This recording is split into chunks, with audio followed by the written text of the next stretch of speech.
The Educational Developers Network of Alberta is people that are educational developers like myself, Tino, and Angie in this session, and our counterparts in all of the other post-secondary institutes in Alberta. And as a network, it's an informal network. We have a purpose to develop teaching capacity in post-secondaries in Alberta. And I'm just welcoming you on behalf of our chair, Cosette Lemelin, who wasn't available to welcome you today. So I'm kind of doing that on her behalf. And it is my distinct pleasure to introduce you to our speakers today, who are Tino Villatoro from the NAIT and Angie Skuba, also from NAIT. They are curriculum and instruction specialists. I will now pass the floor to them to start the session. Thank you so much, Anna Marika, for the warm welcome, and for EDNA for hosting us and welcoming us. As you see, and many of you have already joined, we've got 33 people in our Mentimeter. There will be some opportunities for you to collaborate and interact with us through Menti. So if you have a phone or another device and you can log in, you're welcome to join. You can also give us a little thumbs up to let us know that you can see the technology working, and figure that out. Okay, we got up to 21, got these little floaty thumbs up, so that's great. And we'll get started. We'll just give everyone another minute to kind of make sure that anyone who wants to be in Menti is there.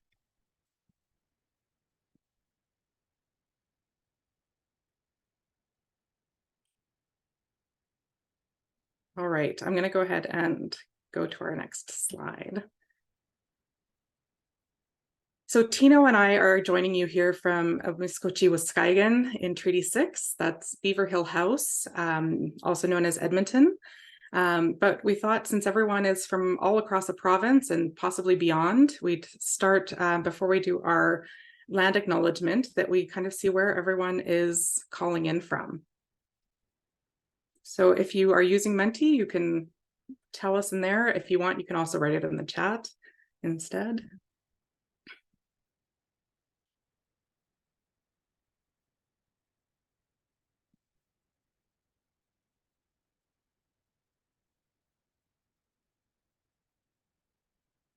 Thank you.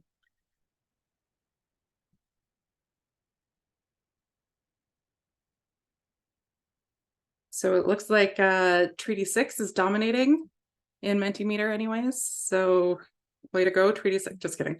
It's not a competition, but we do have people from across a number of treaties that are in Alberta. I'll give everyone another 30 seconds to share where they're from. Thank you, Region 3. Great.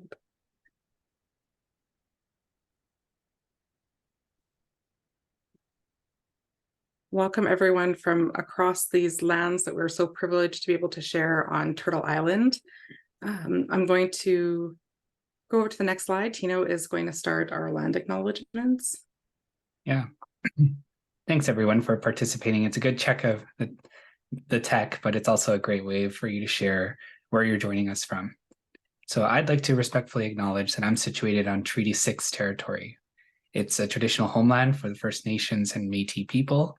And the traditional name of this place is the Misquochi-Waskagan, which we also call the city of Edmonton. There's a long history that has brought us to this land. Personally, I'm a first-generation immigrant from El Salvador. My parents came to this land with the promise for a better future, and we've benefited from everything it has to offer. I also recognize that many of these benefits are the result of colonization. And as a settler, I seek to learn from that history and the lessons that have come before us, and to draw on the wisdom of the First Peoples in Canada who've lived on this land from time immemorial. I acknowledge my responsibility to learn about and reflect on the impacts of colonialism, historically and currently, and to translate that learning and reflection into action. Only through learning can we move forward in truth and reconciliation to a better future together. So thank you, Angie, for giving me the opportunity to acknowledge the land, and I also want to give you the opportunity. Yes, so hello everyone, Tanse. Bonjour. My name is Angie Skuba, and as Anna Marika mentioned before, I'm a curriculum and instruction specialist. I'm a settler living here in Treaty 6, again, I'm Miskwichiwaskagan, and I am a 3rd to 9th generation, most recently coming from the Ukraine and then all over Europe. And I feel so privileged to live on this land, and also acknowledge that the privileges that I've received living on this land have come at the expense of the First Peoples. And so I see it as my opportunity and duty to help to restore and reconcile and heal the nation.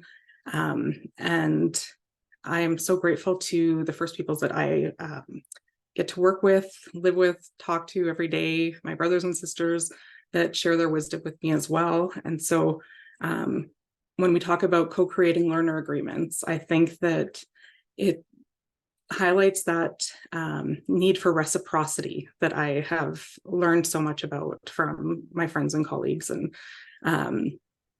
so I think that that's kind of a tie-in to what our session is about today, and a way to help us heal and reconcile the education system as well.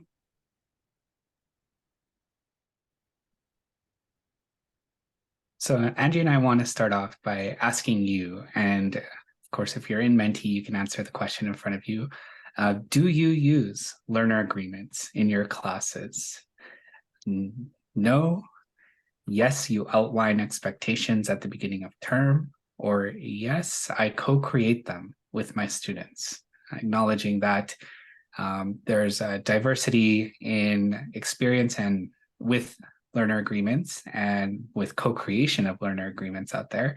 So we thought we'd get a sense of that and see, how many folks have experience with that and what's the proportion in our audience. And you can also, if you're not in Menti, you can offer your answer in the chat, or you can still join us on your device. And Angie, just to confirm, all responses in Menti are anonymous today, correct? They are, yes. Yeah. Yes. So just thought I'd reiterate that as well. So it looks like there's actually quite a few, maybe that's what attracted you to this session, of people who do create learner agreements, and many of whom also co-create them with students. So that's really interesting. Looking in the chat, make sure there's no other contributions there. No. So yeah, the majority. There is, Maven says all three, depending on the context and instructor. Interesting. Yeah, so we'll talk about variety of contexts and how you could potentially operationalize this in different contexts. Yeah, and thank you everyone who's joining us as we go. Angie, is there anything that's surprising you at all from this slide? I love seeing that so many of you already co-create learner agreements with students. So part of our intention today is to have a place where everyone can share their ideas and experiences. So it's not so much of an us telling you what to do, but a chance for us to co-create and come up with ideas as well.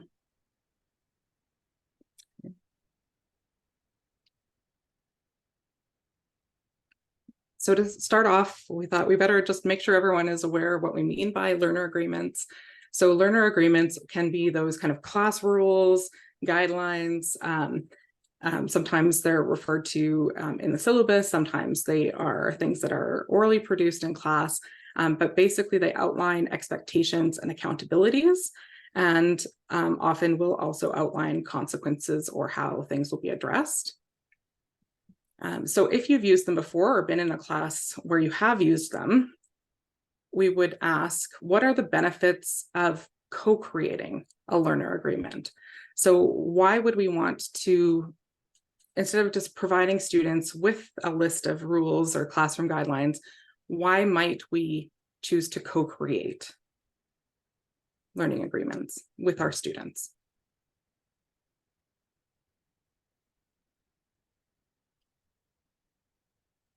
So we see student buy-in, it increases accountability, learner motivation, exactly, has that clear expectations. It encourages reflection and investment in the learning experiences. Yes, so it puts that shared responsibility on everyone. It helps to decolonize, give students agency.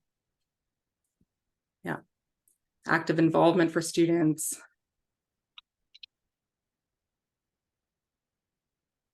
Highlights that accountability. If they're part of the decision-making processes, yeah, that helps to, again, be more inclusive. Absolutely.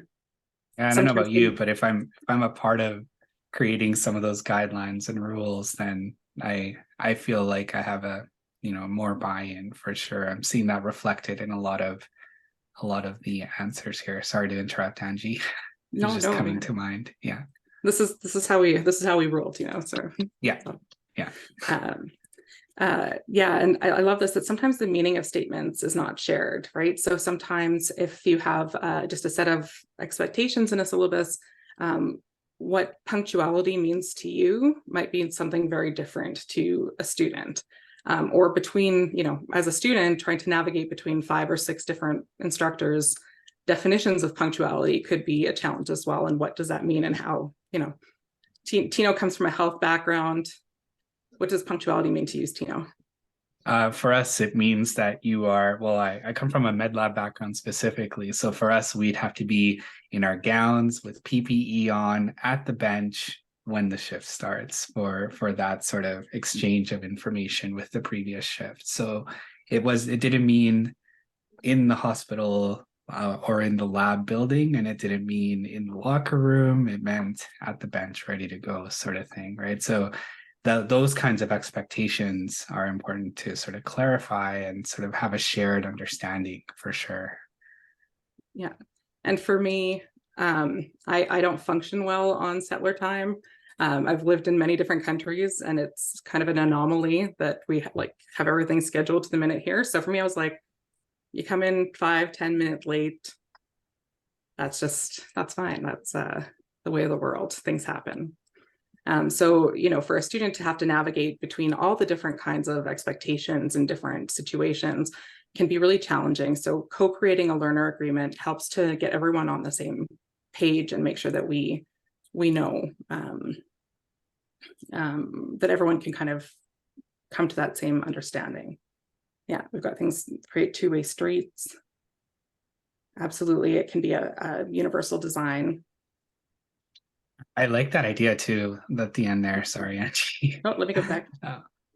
Yeah, that helping students transition from, sorry, I'm just going to let you scroll to the bottom there. I don't want to get it wrong, into an environment where they will be expected to be participants and collaborate with each other. It's a great way to set that stage, right? So that they know, you're from day one expected to be a part of the participation of the classroom, right? In co-creating that learner agreement. So it really helps to set the stage if you're going to expect them to do a lot more of those sort of active learning type of strategies. Setting the stage right from the beginning is helpful. So I think you've covered all the things that we kind of wanted to talk about. One thing is, I saw accountability there, but it also can give that opportunity for mutual accountability, right? So it's not just us telling the students what we expect of them, but also it can give an opportunity for students to say what they expect of us as instructors and what they expect of each other as well. And how working together we can build a system where there's trust, where there's community, and everyone is an active member in that community. Basically it's a classroom management tool, and it helps to prevent unwanted things from coming up in your classroom. You've already mentioned buy-in, ownership, trust building, and if you do it with your students, you can also get a sense of their collective values, right? What is important to them, and how does that shape the learning environment, and where do you fit in this? Yeah, I see in the chat things like I need I let them know I need their help in creating that effective classroom environment. Absolutely. As someone who has worked in both, like as faculty as well as in kind of student services, and in faculty development, often we'll hear from faculty a lot of blame put on the students. And I also hear from the students when I was in kind of student affairs, a lot of blame put on faculty for the conditions or the atmosphere that comes out of a classroom. And really it is, it's both, right? And everyone feeds off of one another. Sorry, I just got distracted by the chat. How would you do this in asynchronous classes? We're going to get there. So that will be part of our chat today. Yeah. One thing I'd like to add, Angie, is that, I think that mutual accountability, just to add a piece to that, as an instructor, if you're co-creating and you're putting yourself out there as well and saying, like, what do you expect of me? You really are modeling that as well for your students, and modeling sort of that shared accountability that you'll have in the classroom, and acknowledging that if you are expecting them to hold themselves and each other accountable, you also expect to be held accountable as well. So just, modeling that, I think, is really helpful as well for that mutual accountability and buy-in and ownership. So. And that's one of those things that even if you choose not to co-create,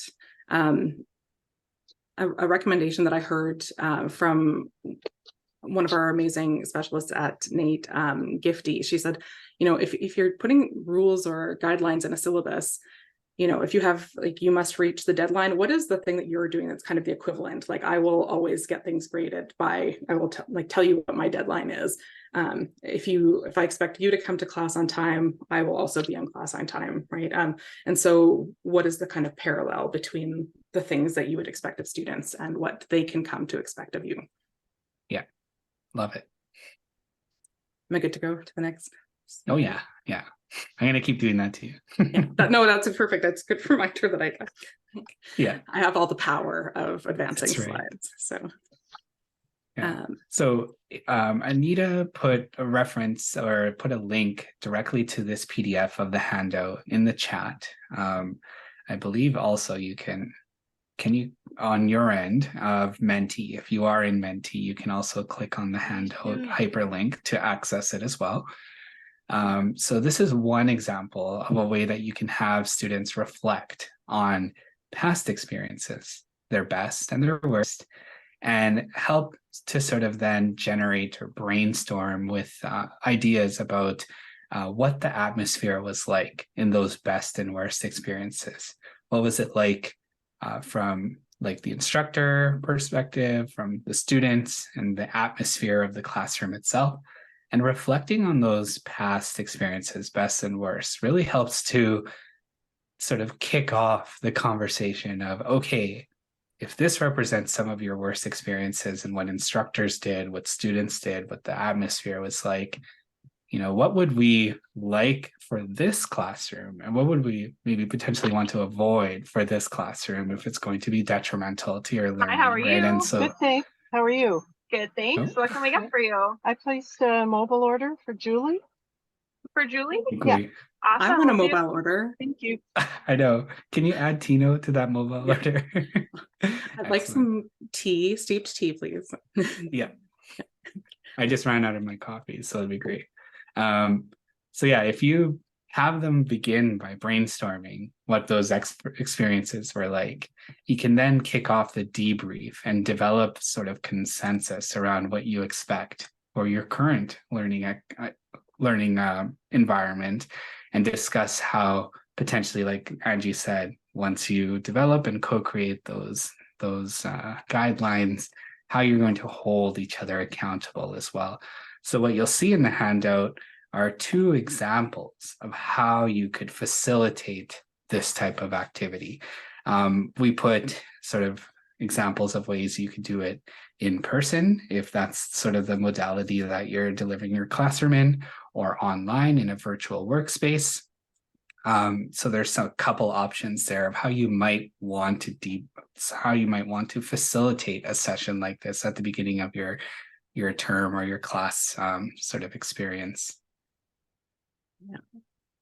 And using this method for like a decade, more than that, one of the things I find that I gain, and this is what I was, I guess, talking about, the shared experience and the getting to understand and trust your students, is I've had entire groups. I had an entire group that didn't have anything in their good column. They couldn't think of a single positive educational experience they had had in their whole lives. And these were older adult learners. And so that really helped me to know, when I was getting to know my learners, that like this was their first college course, and to try to reframe what education could be and how we could come to a trust when they had had really kind of abusive relationships with their prior education experiences. Going through this method of co-creating didn't just help with that accountability setting and setting expectations, but it helped me to learn about my students and understand what where they were coming from and what was important to them. And so, as Tino said, there's a couple ways, depending on if you're doing this in person, if you have a really large classroom, it might work best where they're in small groups, 4 to 5. If you have a smaller class, you could get them to do like what we call a carousel, where they go around and kind of answer each of those questions and then correct each other. But that's all outlined in the kind of lesson activity that's in the handout. Anything else, Tino? I just want to add that I've had the sort of honor of being a part of your version of this as both a participant and then also as like sort of a facilitator and observer. And yeah, as a participant going through this experience, I thought it was also a really great way to learn from my like classmates, like my peers, and learn about, and it really kicked off the discussion. It was day one, we didn't know each other, and it was even like a good way to just like get the classroom buzzing and get each other sort of like learning about our backgrounds and our experiences, because as you start to reflect on those best and worst experiences, you start to get a sense of, oh, so like, how much post-secondary or other type of classrooms have you been in? What modalities and what experiences have you had? How are they similar or different from mine? And where are we all coming from and arriving in this classroom? And so it was like a good way to even just do both like an icebreaker and a learning like sort of contract together. It was kind of two built in one. So yeah, from a participant perspective, that's what I felt when I participated in this for one of your classrooms. Thanks, Dan. And if I was going to modify it for asynchronous, using something like Poll Everywhere or Menti, where you can do word clouds, would be a great brainstorming that people could do asynchronously. And then maybe using a technology like VoiceThread or Flipgrid, where people can respond to each other to have a discussion about what is important and whether we can come to agreement on like wanting to do the things that made the good experiences and avoiding the things that made the bad experiences. So I don't think because I think we just put synchronous in the handout, but that's maybe right. Just kind of a quick, we can add that too. But there's so many different ways that you can co-create learner agreements. And so we wanted to bring it to you all. How would you co-create a learner agreement in your classes, or what have you done since almost half of you are already doing this? So what resources do you use? When do you do it? What does it look like in person, online, synchronous, asynchronous? If you want, you can just raise your hand or you can pop things in the chat.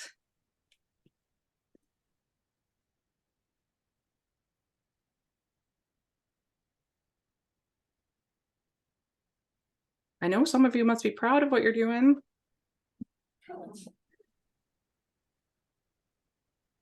I see Marjorie came on. Oh, for a second. you want to share, Marjorie? Thank you. Yes, thanks. I've been doing learner agreements for a long time, and I do them every class. I think they're probably the best learning, or the best classroom management tool I use. And I spend a little time on it. I have them work in small groups. I have them think about what doesn't work, what does work. I really put it on them. How are we going to create an atmosphere for learning? Because I can't do it by myself. And I say, I'll be here. I'll be prepared. Absolutely. But if y'all aren't here in the same frame of mind, we're not going to create. And I keep it really positive. It's not about bad things could happen, but it's what can we create together? We're social beings. We learn together. And so what can we do to support one another? And I say, what do you bring to the table? What are you willing to do? And I spend a little time on it. Then I have them summarized. I either do it or I have a student do it, bring them back to the learners, distribute them. And then about 3 weeks in, I pull them out and I say, hey, pull out those classroom agreements. How are we doing? Let's do a little report card. What can we change? What can we enhance? So I do that a couple times during the semester. And I think it puts the accountability where part of it needs to rest, which is with students. Thanks. Thanks, Marjorie. I love that. I love the coming back to it idea as well. I know, many of us don't have like a set classroom that we're in, but some people will post them in our culinary program at NAIT, for example. They even had it engraved on I think like a rolling pin once, but from I think it was a carpentry students did that for them, but they had that kind of displayed one semester. So really, really neat ideas. Thank you. Just looking at some of the chat, we've got people who've done this before, Flipgrid and VoiceThread. Yeah. Classroom charter on day 1. And so you have specific topics to discuss and set guidelines around. So how do we participate? What does that respectful engagement look like? Yeah. And then in Menti, sorry, I'm looking all over the place. Tino, do you want to?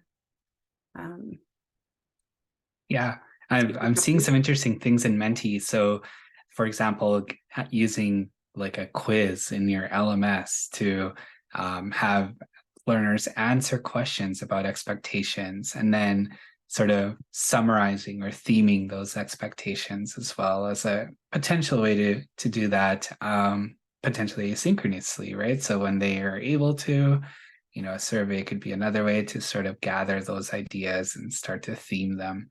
I think involving your learners as much as possible in sort of like the theming and agreement on the wording would be something that I would potentially like advocate for. I see like a lot of creative ways of doing this online, like either like collaborative documents, jam boards as like good ways to do them. And also like I see that one, I like to post them physically on the wall. So yeah, there you go. It's a good reminder. You can point right to it. And then adding it to the LMS, that we tend to do that as well, as like sort of that agreement that we sort of distill down, we then have posted in the LMS for everyone to come back to.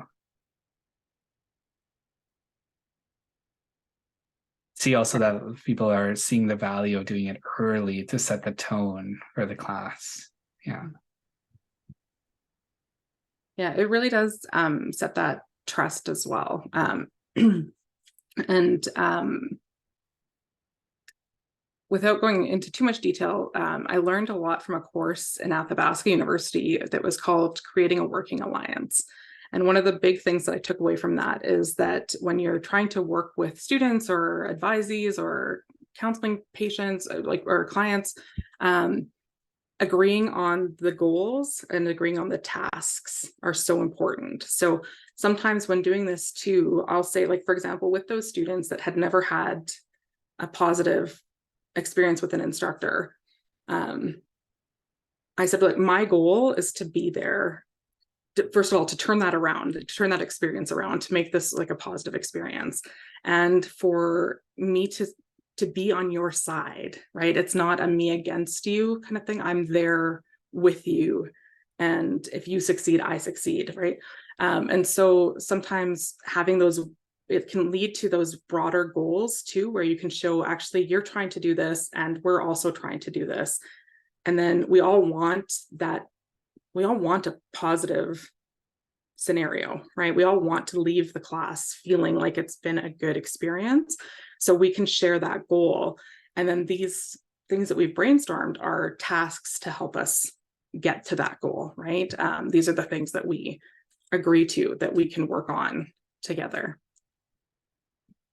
So yes, I agree. Framing it as a common sort of goal can help with that as well, right? So that you sort of reduce that sort of authority or gap between yourself and your learners, and you really recognize that, you know, this is going to be mutually beneficial for both of you. Yeah, so it's important. I see this in the chat too, you know, posting that shared space, whether it's physical or in your LMS, can really help so that people can refer back to it. You know, there's so many technologies that we have now where people can contribute and ask questions, clarify, right? And invite them again to say what they want from you as an instructor. What are they looking for? And are you able to meet those expectations? Because maybe they have, you know, sometimes everyone's like, they were funny. And I'm like, well, I will try to be funny. It is not my strength. So, you know, but I will make jokes and laugh at them myself. I can't guarantee that you will find them funny as well. And so sometimes it's even just, you know, understanding from students and setting limits of what you can do or not do as well, and giving them the opportunity to say, well, actually, you know, this might be a struggle for me. If it's something that we maybe don't agree on, right? There's a great question in the chat. It's like, what do you do when you have a Tino and an Angie in the classroom? So how do you get them to sort of, you know, if they're divided in the middle about a particular thing on your learner agreement that you're sort of discussing, how can you deal with that? I think that it's interesting. I think, you know, this helps to model that sort of like, how do you work across those differences, right? And so what can we all live with, right? And what's the root of the issue of coming in late? Is it because it's disruptive? Then, you know, maybe we say that we strive to be on time, but if we're running late because life happens, that we then join the classroom like in a way that's not going to be disruptive to the learning environment, right? So you kind of, you know, make your way in, sit down, get ready to learn, sort of thing, if the class has already started. So what are ways that you can sort of work through those differences and get at the heart of the problem, which maybe is not coming on time. Maybe that's not really it. Maybe it's just that everyone wants to respect each other's sort of learning experience and not disrupt it. And so coming on time is part of that non-disruption, or maybe reducing the disruption in other ways. And that's really the heart of the issue there, right? So it's maybe having that discussion with your group to see, like, you know, what is really truly important about that guideline or rule that you have differences around. Angie, I don't know if you would tackle that problem in a different way. No, I agree. Well, first of all, I'll say that in all my years of doing this, punctuality, I don't think it's ever come up as like when people reflect back on their most positive experiences, they weren't like, oh, all the students were on time.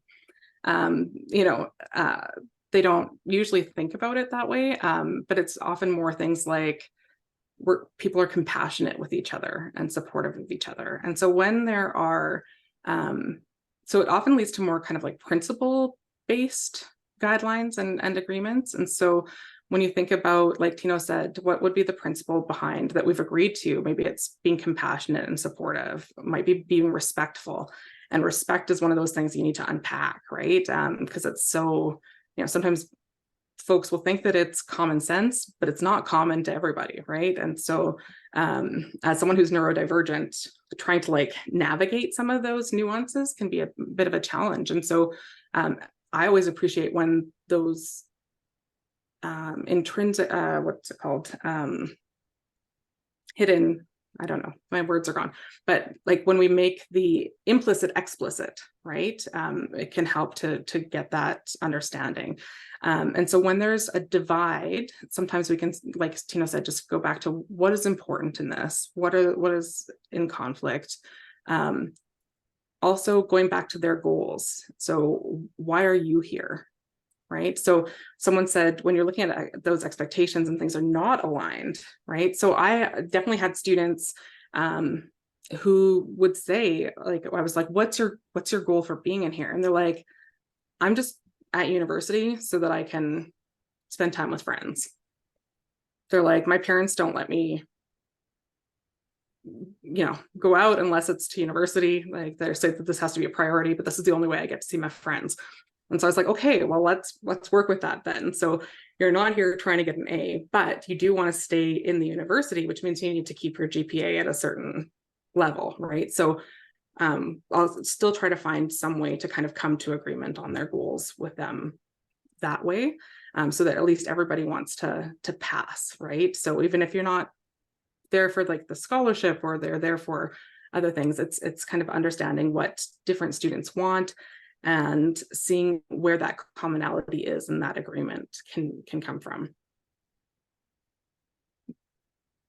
Sometimes it's helpful to reflect back on students who have high expectations. How would you react if you came to a locked classroom and you're maybe a little late? Yeah. Due to a flat tire or a power outage. Yeah. Yeah. And trying to take perspectives. Sorry. No, that's okay.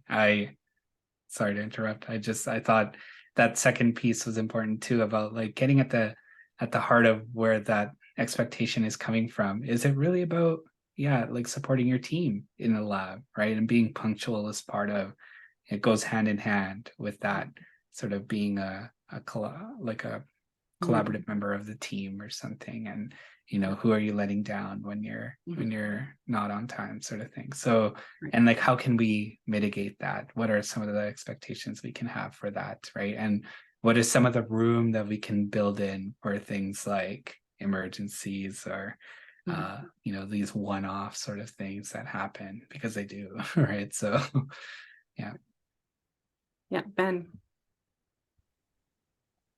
Thanks, Tino and Angie, for all the info. Just one question: when students have a full course load of, let's say, 5 courses or 4 courses per term, is there any risk of redundancy between multiple instructors doing learner agreements in each of their class, where students start to kind of de-emphasize the importance of it because there might be even overlap in types of methods in which those are done? I mean, if you are in a cohort-based kind of program where all the same students are with all the same, like, similar instructors, it might be something you could do at the program level, right? Like if you have program meetings and set those standards so that way they're also not having to adapt 5 times to different instructors, like varying expectations. But otherwise, I don't think that I've ever seen it being a problem for students where they kind of tune out, especially if it is like if you are in kind of more of an environment where students aren't likely to all be the same group of students because each class has its own culture and has its own priorities and values and things like that. So that's usually not, I personally haven't come across that being an issue. I don't know what Tino. Yeah, I was going to say, like, definitely if you have a group of students moving through as a cohort, I could see how you might want to explore ways to do this, like as across courses or across a program.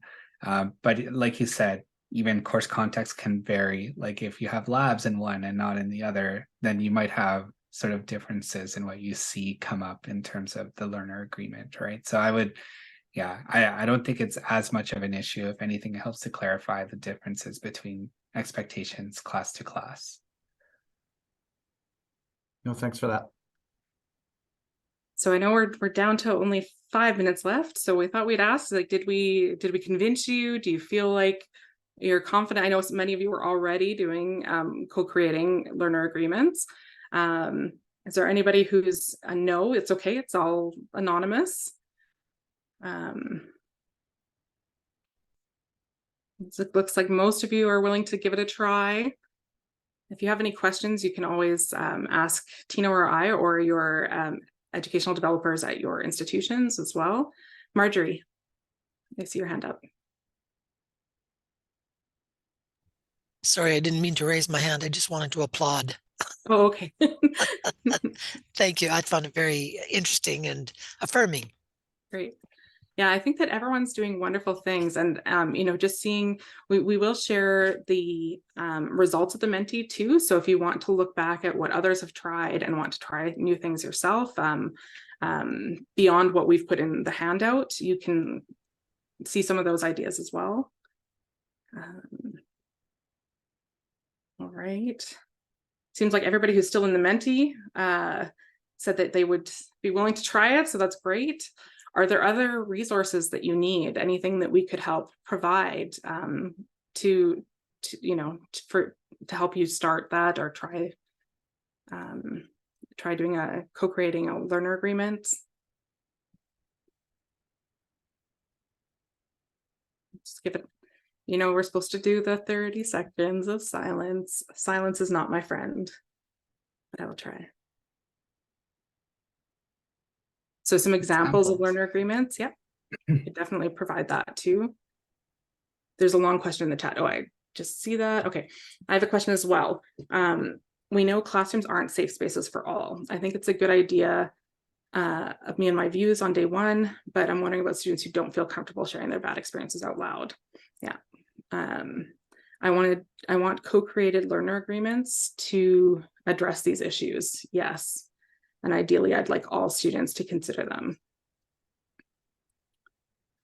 So yeah, and day one may not be the best, partly because you know, if students are still adding and dropping, I usually wait in, like, if it's a full semester course, I would probably do it in the beginning of the second week or towards the end of the first week, when enrollment has settled down a little bit.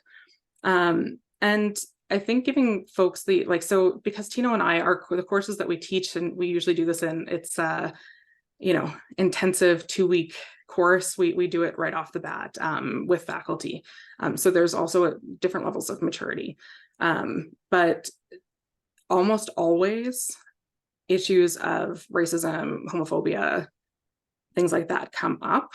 So they do come forward, and then that's one of the things that we agree to hold each other accountable to address, right? But I was going to say that for younger students or students who are new to post-secondary, absolutely having a chance to give folks a time to reflect after you're doing the co-creation to see if there's anything to add, remove.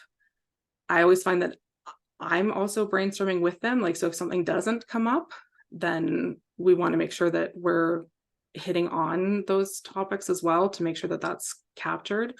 And as Marjorie said, if you go back to things, touch base during the semester to see how things are going, and you're doing all those other good kind of instructional practices of gathering feedback, hopefully students will have that chance to express how they feel once you've built a little bit more trust. There's also the suggestion of facilitating maybe an anonymous way to contribute to the list of expectations. Yeah. And yeah, like you said, you can also add things to the list that you've seen in your past experiences and kind of save students from having to bring some of those things up themselves. I'm looking at Menti. They ask for a list of guiding questions. The handout does have some, so do check it out. I know that you haven't had a chance to maybe like be multitasking and reading the handout and also listening to us. So if you've had a chance to look at it, there are some guiding questions in there, but if there's others, we can definitely seek those out as well. And someone mentioned earlier in the chat that they do a charter, a team charter with their classes. And so there's a ton of team charter templates online that you can find, and they often have a lot of really good guiding questions too, which can help with group work. So managing kind of that proactive management of group work as well, but it can be used on a class-wide level as well. And that would give you some of those common topics and expectations too. Thank you so much, Angie and Tino. This is Annemarie Hoekstra on behalf of the Educational Developers Network of Alberta. I know you can't see me. Hopefully you can hear me. A big round of applause for our speakers today. Thank you so much for this wonderful session. Our next session will be on November 15. I will be posting the link to the next session in the chat momentarily. And is Jonas here? Maybe he's the next speaker. I didn't see him listed. Jonas, if you're here, just raise your hand. Maybe say hi. If not, we're looking forward to your session on November 15. And thank you, everybody. It was lovely to have you. A recording will be posted, so if you hear any of your colleagues ask about the session, should be posted within about a week.